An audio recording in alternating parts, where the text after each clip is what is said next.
never had those kind of adventures. My adventures have been pretty morbid, but I'm one that my 1,000-mile journey has been really one arduous journey, but one that I'm very happy to have experienced.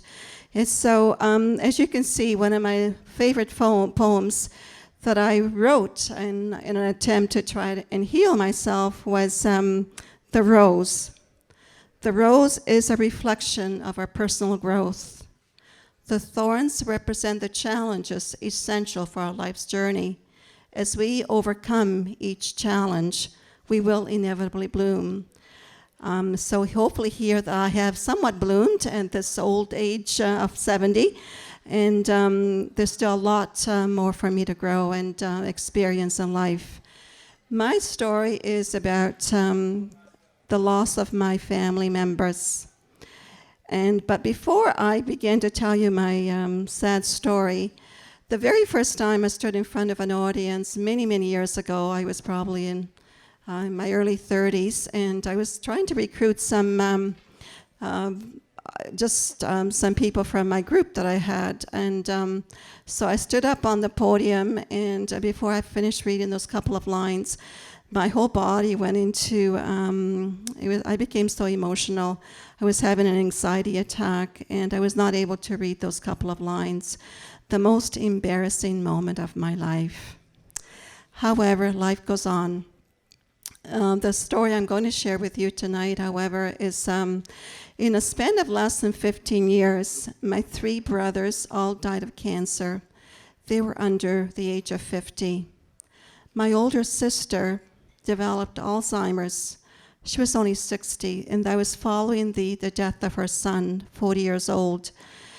My 55-year-old sister went on a morning walk on a February day, and she had a stroke, and her body was not found until 2 days later.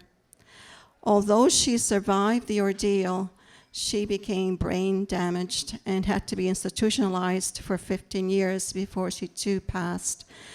As we can all imagine, the great devastation for my parents, having lost their 5 children in a matter of, just a little over 10 years.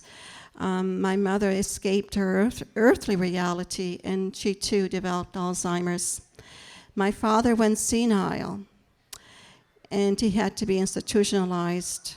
My mother died shortly after her full-blown Alzheimer's.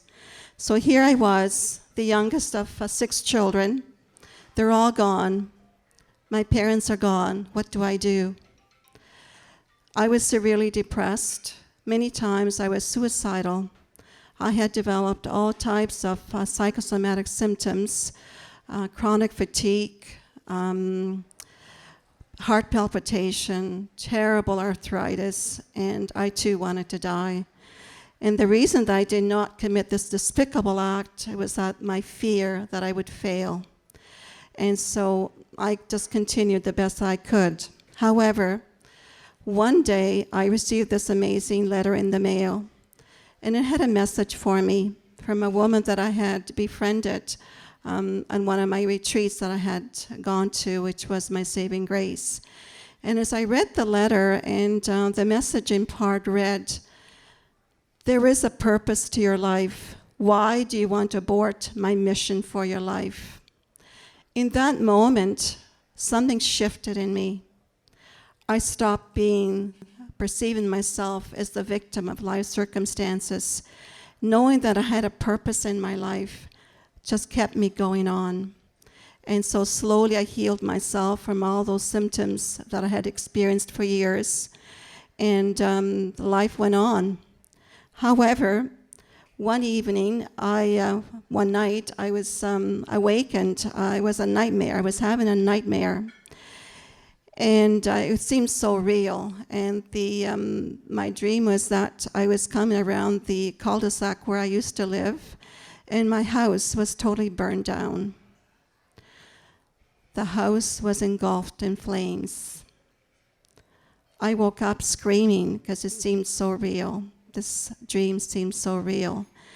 And I knew by then that dreams are very symbolic in nature. And so I thought, what's going to happen next?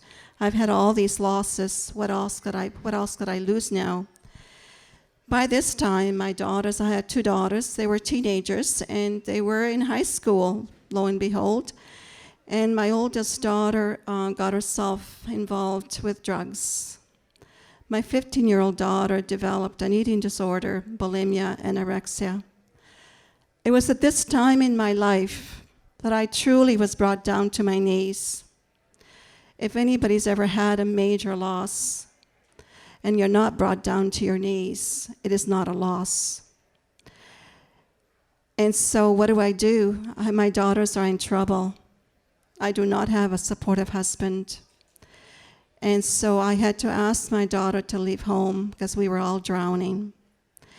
I used to visualize my youngest daughters being in a casket because 25% of young women who suffer from bulimia or anorexia end up dying.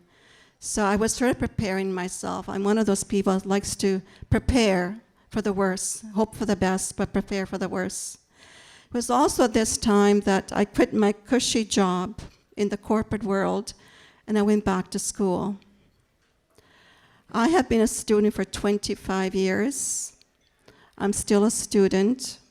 I study theology, psychology, philosophy. But the most amazing branch of understanding has been metaphysics. It was that philosophy that has saved me from the same fate as the members of my family. And so one of the things I have learned, like Jeff said, that indeed the world is a stage, and each and every one of us chooses the path that we are on, and there's no one to blame. There is no one to blame. And I want to thank my family members, truly, when I think back how my brothers, my sisters, my parents were my best professors. They were incredible teachers for me because they taught me what not to do. And so I want to thank them. I want to honor them for taking such incredible, difficult roles so that I could learn firsthand the cause of cancer, the cause of mental illness. Because today, as we know, 1 in 4 Canadians is diagnosed with bipolar. There's no such a thing, by the way. And so at the end of that, all these studies here, etc., I am free. I have a grateful heart, despite all my losses. My daughter turned her life around. My other daughter is a wonderful mother of 2 children. And I remember when my daughter was getting married, I had just left my 42-year-old toxic marriage. I always remember my daughter saying, because of my mother, I've been able to move on. I too have moved on. And so the message here tonight, most and foremost, is never perceive yourself as a victim of life circumstances. There are no victims. We're all students learning how to love.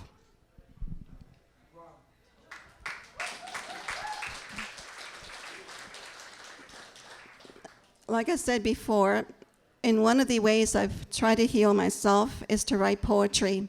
And in 2007, I submitted this very, very simple poem to Poetry International. And lo and behold, amongst thousands of entries, I won the international award. So I would like to read this for you. And if anybody would like to have a copy, there's some copies at my table. And it's titled, The Gifts of Responsibility. When I claim my pain, I receive the gift of healing. When I claim my anger, I receive the gift of understanding. When I claim my emptiness, I receive the gift of self-worth. When I claim my guilt, I receive the gift of forgiveness. When I claim my false pride, I receive the gift of humility. When I claim my fear, I receive the gift of trust. When I claim my awareness, I receive the gift of wisdom. When I claim my truth, I receive the gift of freedom. I am free. Thank you.